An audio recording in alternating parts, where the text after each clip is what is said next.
네, 저희가 오늘 같이 볼 본문 말씀은 야고보서 3장 1절에서 12절까지 말씀입니다. 야고보서 3장 1절에서 12절까지 말씀, 제가 한 절, 성도님들이 한 절, 12절은 같이 봉독하겠습니다. 네, 제가 먼저 봉독하도록 하겠습니다. 내 형제들아, 너희는 선생된 우리가 더 큰 심판을 받을 줄 알고 선생이 많이 되지 말라. 우리가 다 실수가 많으니 만일 말에 실수가 없는 자라면 곧 온전한 사람이라 능히 온몸도 굴레 씌우리라. 우리가 말들의 입에 재갈 물리는 것은 우리에게 순종하게 하려고 그 온몸을 제어하는 것이라. 또 배를 보라. 그렇게 크고 광풍에 밀려가는 것들을 지극히 작은 키로써 사공의 뜻대로 운행하나니 이와 같이 혀도 작은 지체로 돼 큰 것을 자랑하도다. 보라, 얼마나 작은 불이 얼마나 많은 나무를 태우는가. 혀는 곧 불이요 불의의 세계라. 혀는 우리 지체 중에서 온몸을 더럽히고 삶의 수레바퀴를 불사르나니 그 사르는 것이 지옥불에서 나느니라. 여러 종류의 짐승과 새와 벌레와 바다의 생물은 다 사람이 길들일 수 있고 길들여 왔거니와. 길들일 사람이 없나니 쉬지 아니하는 마귀요 죽이는 독이 가득한 것이라. 이것으로 우리가 주 아버지를 찬송하고 또 이것으로 하나님의 형상대로 지음을 받은 사람을 저주하나니. 한 입에서 찬송과 저주가 나오는도다. 내 형제들아 이것이 마땅하지 아니하니라. 샘이 한 구멍으로 어찌 단물과 쓴물을 내겠느냐. 내 형제들아, 어찌 무화과 나무가 감람 열매를, 포도나무가 무화과를 맺겠느냐. 이와 같이 짠물이 단물을 내지 못하느니라. 네, 할렐루야. 네, 저희 이 시간에 우리 옆 사람들과 이렇게 축복하면 좋겠습니다. 엄지 손가락을 이렇게 들어볼까요? 엄지 손가락 들어서 우리 옆 사람들을 향해 하나님 눈에 당신은 최고입니다 해볼까요? 하나님 눈에 당신은 최고입니다. 하나님 눈에 당신은 최고입니다. 자, 이번엔 따봉 하나 또 드리겠습니다. 자, 그리고 제 눈에도 당신이 최고입니다. 제 눈에도 당신이 최고입니다. 네, 그렇습니다. 네. 이 축복의 말처럼 그 하나님 눈에, 제 눈에 성도님들이 최고인 이유는 저희 모두가 하나님의 형상을 가졌기 때문입니다. 성도님들 혹시 좋아하는 시편 말씀이 있으십니까? 대부분 아마 시편 23편을 고를 것입니다. 혹시 이 시편 23편의 각 지역 사투리 버전이 있는 걸 알고 계십니까? 제가 이 시간에 그 시편 23편을 각 지역 사투리로 해볼 테니 어느 지역인지 한번 맞춰보시길 바랍니다. 참고로 제가 충청도 사람이어서 다른 지역 사투리를 잘 못하는데 그 점 양해 부탁드립니다. 네, 시작해 보겠습니다. 여호와가 내 목자 아이가 그라이 내 삼아 답답할 게 뭐 있겠노. 그 양반이 내 서퍼란 불구디에 디비지게 하시고 분위기 지기는 또랑가로 내로 이끄신데 내 정신 챙길까 옳게 살락하심은 다 그 양반 체면 때문이라 않카나. 내 죽을 뻔한 골짜기도 껌껌한 데서도 간띠가 부어가 댕길 수 있으니 그 백이 참말로 여간 아인기라. 다 주의 몽디와 작대기가 내를 맨날 지키시기 때문이대. 그 양반이 내 왼수 죽일 놈의 문지 자식들 앞에서 내를 방방 띄우시고 대가리에 기름 발라주시고 내를 팍팍 키워주시니 내사 뭔 걱정이 있건노 말이다. 내 인생에 억수로 복잡하게 싸도 저 양반이 맨날 찍기 주신께로 내 삼아 웃잡든지 그 옆에 딱 붙어가 때리지고도 안 떠날란다. 자, 부끄럽네요, 되게. 네, 이거 연습을 했는데도 이 정도입니다. 네, 이 지역이 혹시 어느 지역 버전인지 아시겠습니까? 성도님 바로 아시는 경상도네요. 그럼 다음으로도 이 버전이 어느 버전인지 한번 맞춰보시기 바랍니다. 아따, 여호와가 시방 나의 목자신디 나가 부족한 거에 뭐 있겠냐. 그분이 나를 저 풀어부른 물가시로 인도했더니 어째서까 징한 거. 나의 영혼을 겁나게 끌어 당겨 불고 그분의 이름을 위하려고 올바로분 길가스로 인도했더니 아따 좋은 거. 나가 산골안가 끔찍한 곳에 당겨도 겁나 보이지 않은 것은 주의 몽둥이와 짝대기가 쬐까는 일에도 나를 지켜주신다 이거지라. 아따 주께서 저 싸가지들 앞에서 내게 밥상도 챙겨주시고 내 대글박에 지름칠해 주신 게로 참말로 나가 기뻐 불금마이. 나가 사는 동안 그분의 착하심과 넓어 부른 맴씨가 나를 징하게 따라다니께로 나가 어찌 그분의 댁에서 묵고 자고 안 하겠냐이. 아따 좋은 거. 자, 이 시편은 이 시편은 과연 어느 지역의 버전일까요? 오, 바로 아시네요. 네, 대단하십니다. 다른 충청도, 제가 충청도 잘할 수 있는데 좀 시간상 다음에 또 해드리도록 하겠습니다. 네, 이렇게 저희는 각 지역의 이런 사투리, 말이나 억양을 통해 그 사람이 어느 지역 사람인지 알 수 있습니다. 곧 이 말이란 것은 그 사람이 어떤 사람인지 가장 잘 알려주는 수단 중에 하나입니다. 저희가 저 사람에 대해서 알고 싶다 하면은 주로 무엇을 하냐면 대화를 합니다. 이 대화를 하다 보면 그 사람이 어떤 말투를 쓰고 또한 어떤 말을 사용하는지 보면서 이 사람은 저런 사람이구나 라는 것을 알게 됩니다. 그래서 말은 우리들 삶에서 정말로 중요합니다. 우리 속담도 보면은 말에 대한 속담만 약 800개에서 거의 1000개 정도 된다고 하고, 저희가 갖고 있는 성경 잠언에서도 말에 대한 구절이 약 180절이나 된다고 합니다. 오늘은 저희들 삶에서 이 중요한 말에 대한 주제를 가지고 야고보 사도가 전하는 말씀을 같이 보고자 합니다. 오늘 말씀에서 야고보는 이렇게 시작합니다. 내 형제들아 라고 말합니다. 이전에도 야고보는 계속해서 이 호칭을 사용합니다. 내 형제들아. 이는 교회 성도들을 가리킵니다. 계속해서 야고보는 교회 성도들을 향해 말하고 있는 것입니다. 이어서 야고보는 교회 성도들에게 이렇게 말하죠. 너희는 선생된 우리가 더 큰 심판을 받을 줄 알고 선생이 많이 되지 말라. 어떤 분들은 이 구절을 교회 교사들에게 하면 안 되는 구절이라고 합니다. 왜냐하면 안 그래도 교사하세요, 교사 나가면 안 돼요 해도 교사 나가는 이 마당에 그분들에게 선생이 많이 되지 말라라고 하면 더 안 하기 때문이죠. 저희는 이거를 그냥 문자 그대로 받아들이는 것보다 야고보가 왜 선생이 많이 되지 말라, 왜 선생이 많이 되지 말라라고 한 이유를 알아야 됩니다. 그 이유는 교회 공동체 안에 선생이 되려는 사람이 많았기 때문입니다. 좀 이상하지 않습니까? 21세기 교회 안에는 선생 되려고 하는 사람들이 별로 없는데 왜 1세기 당시에는 그 교회 안에는 선생이 되고 싶은 사람들이 많았을까 하는 거죠. 그 당시 시대적 상황을 보면 알 수 있습니다. 이 선생과 비슷한 직위를 가진 자가 있었으니 바로 랍비라는 자가 있었습니다. 이 랍비가 되기 위한 조건이 다음과 같습니다. 유대인들은 5살이 되면 그 초등학교 같은 데 들어가서 공부를 하는데 그곳에서 토라, 모세 오경을 막 배웁니다. 그래서 나올 때가 한 12세, 13세가 되는데 그들은 초등학교 5, 6학년 때 모세 오경을 전부 암송합니다. 자, 그러면 대부분 그 과정이 끝나면 아이들이 집으로 돌아가는데 여기 중에서 몇몇 똑똑한 친구들이 베스 미드라시라는 곳에 좀 더 높은 학교에 진학하게 됩니다. 이제 거기서는 구약 성서 전체를 암송합니다. 자, 이 과정에 마치면 대부분 아이들이 집에 가는데 거기서도 수재 중에 수재, 엘리트들이 이제 랍비 밑에 가서 수련을 받을 기회가 생기는 겁니다. 아직 랍비가 되는 게 아니라 기회가 생기는 것이죠. 그렇게 랍비 밑에서 수련을 잘 받고 나면은 그제서야 랍비가 되고 자신과 같은 제자를 삼으로 떠납니다.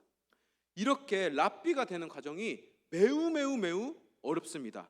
1% 거의 0.0001% 이렇게 어려운 과정을 마치고 된 랍비가 되었을 때 다른 유대인들이 그 랍비를 어떻게 보겠습니까? 엄청나게 존경스러운 눈빛으로 봤을 것입니다. 또 랍비가 딱 한마디만 해도 그 말에는 엄청난 권위가 있었을 것입니다. 더군다나 당시에는 글을 읽을 줄 모르는 그 하위계층 사람들이 굉장히 많았습니다. 저희 대한민국도 조선시대 때만 해도 한글, 글을 읽을 줄 모르는 사람들이 거의 90에서 95%나 되었다고 합니다. 지금 야고보서 당시는 2000년 전입니다. 2000년 전에도 더하면 더했지 거의 비슷했을 것입니다. 이러한 시대적 상황을 고려하면 랍비란 사람은 엄청난 지위를 가진 자들이었죠. 근데 앞서 언급한 것처럼 랍비와 같은 비슷한 직위를 가진 사람이 선생이었다는 것이죠. 그래서 교회 안에는 선생이 되려는 사람들이 많았고, 이에 대해서 야고보가 이렇게 말하는 것이죠. 선생이 많이 되지 말라. 또한 그럼 야고보가 선생이 많이 되지 말라는 이유가 있는데, 선생은 무엇을 대표하냐면 말을 많이 하는 사람을 대표합니다. 선생은 말을 많이 하기 때문에 야고보는 선생이 많이 되지 말라라고 한 것이죠. 라틴어 성경으로 보면 이 선생을 뭐라고 번역하냐면 많은 것을 말하는 사람이라고 합니다. 자, 그러면 말을 많이 하는 게 뭐가 문제가 되냐는 것이죠. 그 문제에 대해서 야고보는 2절에 말하는데, 저희가 오늘 가지고 있는 이 개역개정 성경에 생략되어 있는데 원문으로 보면 무엇으로 시작하냐면 왜냐하면이라고 시작합니다. 그래서 원문대로 읽으면 이렇습니다. 왜냐하면 우리가 다 실수가 많으니 만일 말에 실수가 없는 자라면 곧 온전한 사람이라 능히 온몸도 굴레 씌우리라. 한마디로 많은 말을 하면은 많은 실수를 낳기 때문입니다. 아주 간단합니다. 자, 어떤 사람들이 주로 말 실수를 많이 할까요? 말을 많이 하는 사람일까요? 아니면 말을 적게 하는 사람일까요? 당연히 말을 많이 하는 사람이 말 실수를 더 합니다. 여기서 나오는 실수에 해당되는 헬라어가 푸타이오라는 헬라어인데, 이 헬라어가 야고보서 2장 10절에서도 사용됩니다. 바로 범하면에 사용되는 단어도 푸타이오라는 것이죠. 곧 여기서 실수란 그냥 단순한 실수가 아니라 죄를 범하는 상태를 말합니다. 정리하면 말을 많이 하는 자들은 실수, 곧 죄를 많이 범할 수 있다는 것입니다. 저희가 또 잘 아는 것처럼 선생은 다른 이들을 말로 가르치고 지도합니다. 그 선생의 한 명의 실수가 단순히 선생 한 명만 잘못된 길로 가는 것이 아닌 선생이 가르치고 지도하는 자들에게도 잘못된 길로 갈 수 있는 것이죠. 그래서 야고보는 1절에서 이렇게 말한 것입니다. 너희는 선생된 우리가 더 큰 심판을 받을 줄 알고 라고 한 것이죠. 자, 여기서 좀 독특한 게 있습니다. 야고보가 여기서 뭐라고 하냐면 선생된 우리가라고 합니다. 우리가. 곧 야고보도 선생이란 것을 얘기합니다. 야고보는 지금 이 말을 많이 하는 문제를 남의 이야기로만 보는 게 아니라 나도 거기 포함되어 있어 라고 말하는 것이죠.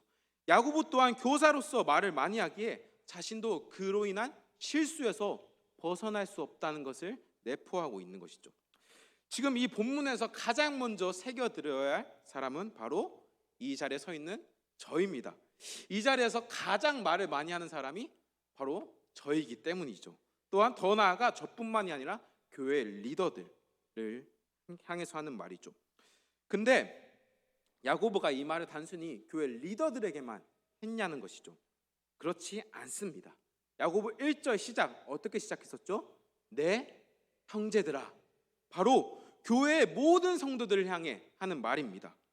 어떤 통계에 따르면 사람이 하루에 평균 약 16,000마디를 한다고 합니다. 여기 있는 사람들이 다 기본 하루에 10,000마디 정도는 한다는 것이죠. 오늘 본문에서 야고보가 하는 충고는 단순히 저뿐만이 아니라 이 자리에 있는 저희 모두가 새겨들어야 됩니다. 그 충고는 말을 많이 하면 그로 인한 실수, 죄를 범하는 것에 더 크게 노출된다는 것이죠. 그리고 야고보는 2절 중반절에 이렇게 얘기합니다. 만일 말에 실수가 없는 자라면 곧 온전한 사람이라 능히 온몸도 굴레 씌우리라. 한번 띄워줄까요? 야고보서 1장 2절 말씀. 여기서 야고보가 어떤 사람이 온전한 사람이다 라고 하냐면 말에 실수가 없는 사람이 온전한 사람이다 라고 합니다. 자, 여기서 온전한 사람은 무엇도 씌운다고 하냐면 온몸에도 굴레를 씌운다고 합니다. 여기서 굴레를 씌운다는 이미지는 억제한다기보다는 방향을 바르게 잡는 것을 의미하고 있습니다. 곧 온전한 사람은 단순히 말을 억제하는 게 아니라 온전함을 향해 바른 방향으로 돌이켜 나아간다는 것입니다. 저희가 여기서 이런 질문을 하면 좋을 것 같습니다. 야고보서 2장 저희가 저번에 봤는데 2장에서 엄청나게 많이 나온 단어가 행함이었습니다. 2장에서 행함에 대한 내용이 나오다가 3장에서는 주로 뭐에 대해서 얘기하고 있죠? 말에 대해서 얘기하고 있습니다. 그럼 야고보는 갑자기 왜 3장에 와서 말에 대해서 얘기하는 것일까요? 그것은 이 말이 단순한 언어의 문제가 아니라 행함의 완성과 깊이 연결되기 때문입니다. 믿음이 행동으로 드러날 때 그 마지막이자 가장 어려운 부분이 바로 말이란 것이죠. 그래서 야고보는 2절에서 말에 실수 없는 사람이 온전한 사람이다 라고 합니다. 그리고 그 말에 실수가 없는 사람은 자신의 온몸의 전체 방향을 온전함으로 결정할 수 있다고 하는 것이죠. 이처럼 야고보는 말을 다스리는 것이야말로 믿음의 열매가 온전히 맺혔는지를 보여주는 행함의 최고의 단계로 보는 것입니다. 이어서 야고보는 이 말을 세 가지로 비유합니다. 첫 번째는 재갈, 두 번째는 4절에 벨키, 5절에는 작은 불. 자, 이 세 가지의 공통점이 무엇일까요? 바로 작지만 큰 파장을 일으킬 수 있다는 것입니다. 작은 재갈이 커다란 말의 방향을 결정할 수 있습니다. 작은 키가 커다란 배의 방향을 결정할 수 있습니다. 작은 불이 커다란 산을 태울 수가 있습니다. 이처럼 작은 입술에서 나오는 말이 나에게, 내 지체에게도 엄청난 파장력을 줄 수 있다는 것을 이 세 가지 비유, 재갈, 배의 키, 작은 불을 통해 야고보는 말하는 것이죠. 그리고 이어서 야고보는 6절에 이렇게 말합니다. 혀는 곧 불이요. 이것도 원문으로 보면 앞에 그리고라는 단어가 시작됩니다. 그래서 6절의 원문을 보면 야고보가 지금 이렇게 얘기하는 것입니다. 야, 그리고 맞다. 혀는 진짜로 불이야 라고 얘기하는 것이죠. 그리고 혀는 불의의 세계라고 합니다. 이를 쉬운 성경으로 보면 다음과 같이 나옵니다. 혀는 우리 몸 가운데 악의 세계라고 할 수 있습니다. 이는 혀가 온갖 불의한 것들이 모여 있으면서 무언가를 불사르기만 노리고 있는 그 악의 축소판과 같다고 얘기하는 것입니다. 그리고 야고보는 이렇게 말하죠. 혀는 우리 지체 중에서 온몸을 더럽히고 삶의 수레바퀴를 불사르나니 그 사르는 것이 지옥불에서 나느니라. 그래서 혀에 대한 파장력 두 가지를 말합니다. 첫 번째는 혀는 우리의 온몸을 더럽힙니다. 예수님도 마태복음 15장 11절에 이렇게 말합니다. 저희 한번 같이 읽어보겠습니다. 시작.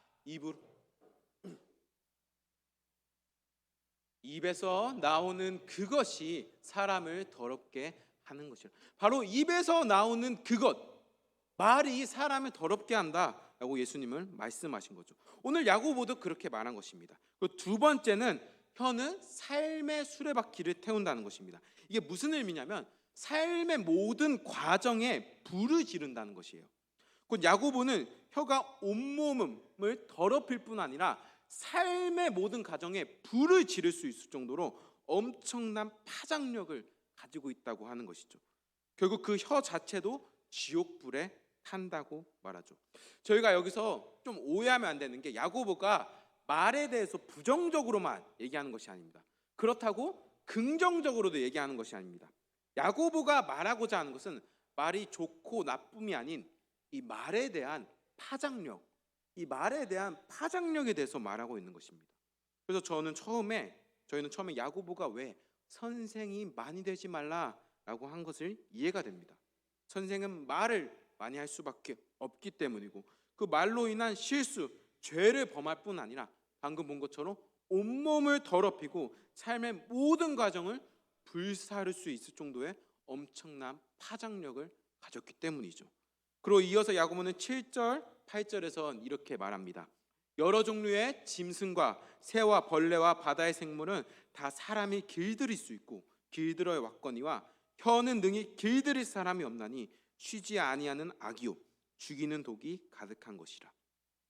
인류 역사를 돌아보면 인류는 많은 짐승들을 길들여 왔고 가축으로 지금도 길들이고 있습니다. 그래서 마치 인간의 모든 것을 길들일 수 있는 것처럼 보입니다. 하지만 야고보는 말합니다. 수많은 짐승을 길들일 수 있을지 몰라도 혀를 능히 길들일 수 있는 사람은 과거에도 지금도 없다. 그렇게 길들이지 못한 혀를 향해 야고보는 이렇게 말하죠. 쉬지 아니하는 악이요 죽이는 독이 가득할 뿐이라. 자, 여기서 좀 주목해 볼 만한 게, 여기서 쉬지 아니하는에 사용되는 헬라어가 아키타스타포스로, 이 단어가 야고보서 1장 8절에서도 사용됩니다. 자, 보여드릴까요? 언제 사용되냐면 야고보서 1장 8절 한번 한 칸만 넘기면 되겠습니다. 야고보서 1장 8절을 보면은 바로 두 마음을 품어 정함이 없다는 상태를 말합니다. 한 칸만 넘겨볼까? 네, 여기 있습니다. 이 야고보서 3장에 나오는 쉬지 아니하니라는 단어가 야고보서 1장 8절에 정함이 없다에도 똑같이 사용된다는 것이죠. 1월 달에 나눴던 것처럼 두 마음을 품었다는 것은 의심을 한다는 것이죠. 곧 두 마음은 나뉘어 의심하는 자로 자신의 혀를 길들이지 못합니다. 그의 혀는 쉬지 않은 악, 곧 정함이 없다는 것이죠. 야고보는 이 두 마음을 가진 자의 혀가 어떻게 말하는지 9절에서 얘기합니다. 저희 9절 한번 같이 읽어보겠습니다. 시작. 이것으로 우리가 주 아버지를 찬송하고 또 이것으로 하나님의 형상대로 지음받은 사람을 저주하는. 자, 먼저 그의 혀에는 하나님을 찬송합니다. 이사야 43장 21절의 말씀처럼 이 백성은 나를 위하여 지었나니 나를 찬송하게 하려 함이라 라고 합니다. 하나님을 찬송한다는 것은 하나님의 창조 목적대로 나아간다는 것, 곧 하나님을 찬송하는 것이 인간이 할 수 있는 가장 위대한 행동 중에 하나입니다. 그런데 그 하나님을 찬송했던 혀에 야고보는 또 다른 게 나온다고 합니다. 무엇이 나온다고 하죠? 저주가 나온다고 합니다. 심지어 하나님의 형상을 가진 사람에게 말이죠. 창세기 말씀처럼 인간은 하나님의 형상대로 창조되었습니다. 하나님이 인간을 창조하시고 뭐라고 말씀하시냐면 보시기에 심히 좋았다라고 합니다. 이렇게 인간은 하나님이 창조한 최고의 걸작품입니다. 그런데 그 하나님의 걸작품이 인간을 저주한다는 것은 누구를 저주하는 것이냐? 그 인간을 창조한 하나님을 저주하는 것과 마찬가지입니다. 이렇게 두 마음에 가진 자의 혀는 한 입에는 찬송, 한 입에는 저주가 나온다는 것이죠. 그래서 야고보는 이렇게 말합니다. 10절 말씀입니다.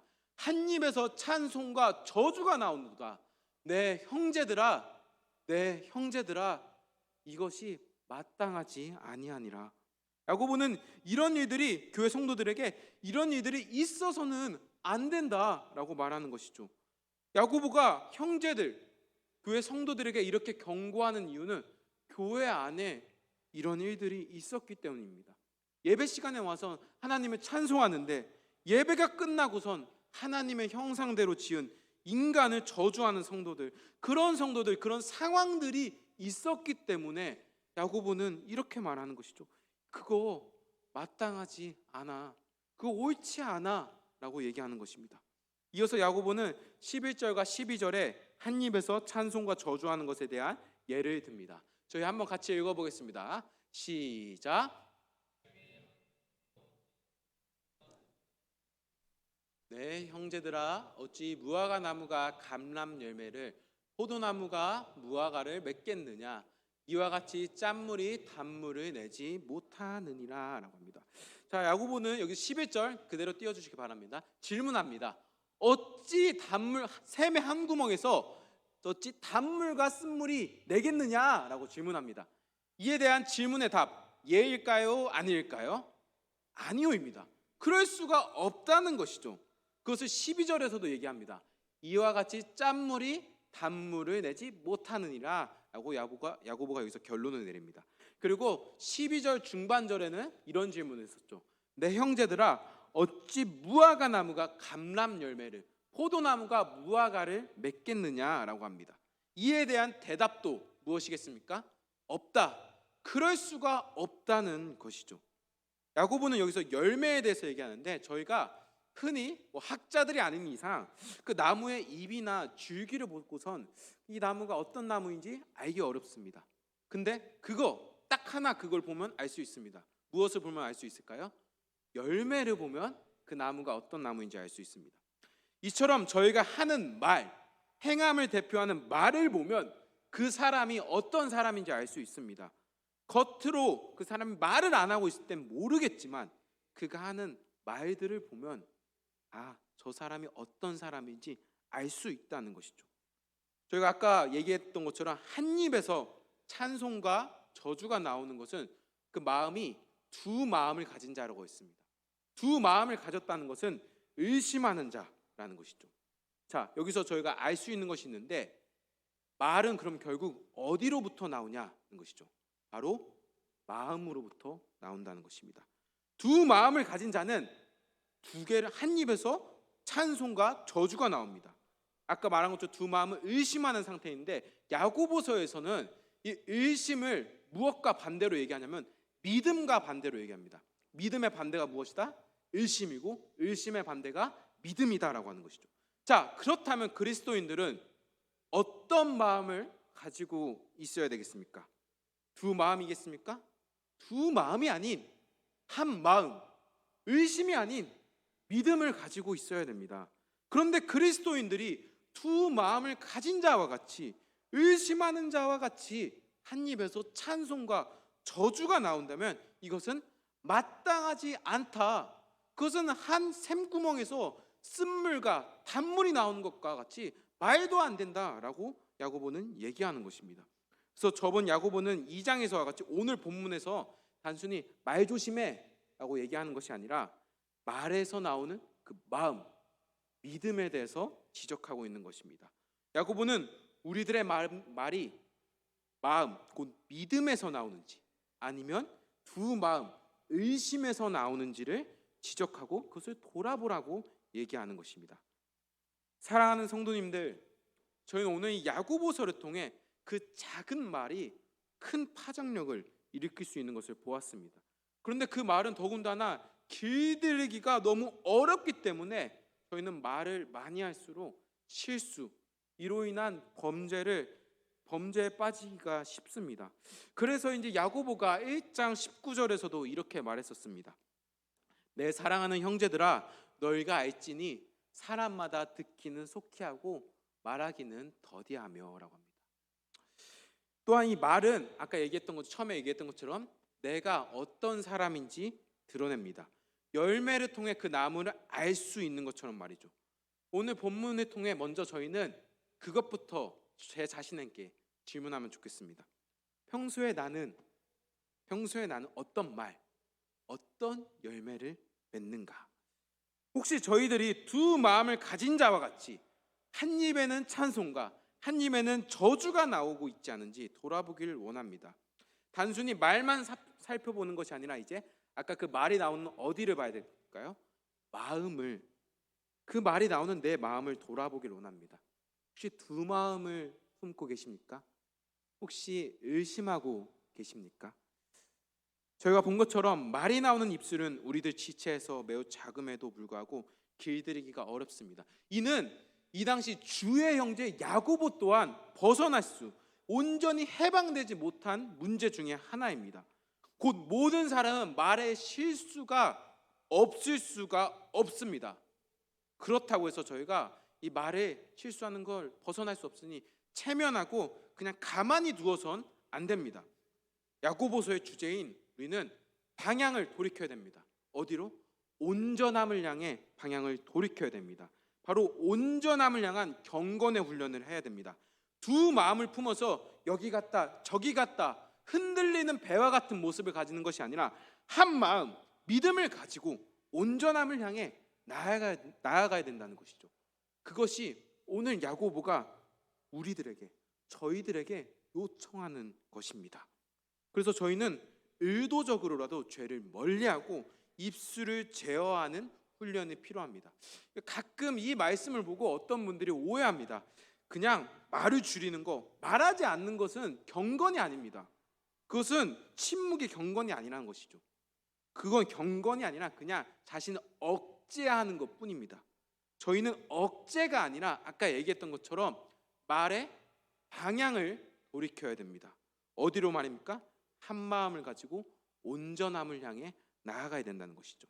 그래서 저희들이 입술에 하나님을 찬송하고 하나님의 형상인 우리 사람들을 축복하며 나아가길 소망합니다. 이 시간에 우리가 서로를 향해 아까 처음 했던 축복 한번 해보도록 하겠습니다. 자, 엄지손가락 하나 들고 자, 서로를 보며 이렇게 합시다. 하나님 눈에 당신은 최고입니다. 하나님 눈에 당신은 최고입니다.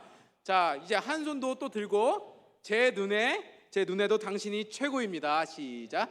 제 눈에도 당신이 최고입니다. 네, 그렇습니다.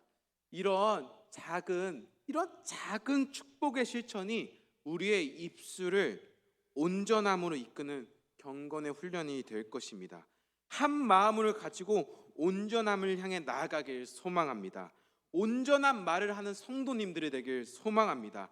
그 온전한 말을 통해 세상 속에 그 축복, 하나님의 은혜와 하나님의 영광을 흘러보내는 그런 우리 부가영교회 성도님들이 되길 소망합니다. 제가 기도하겠습니다.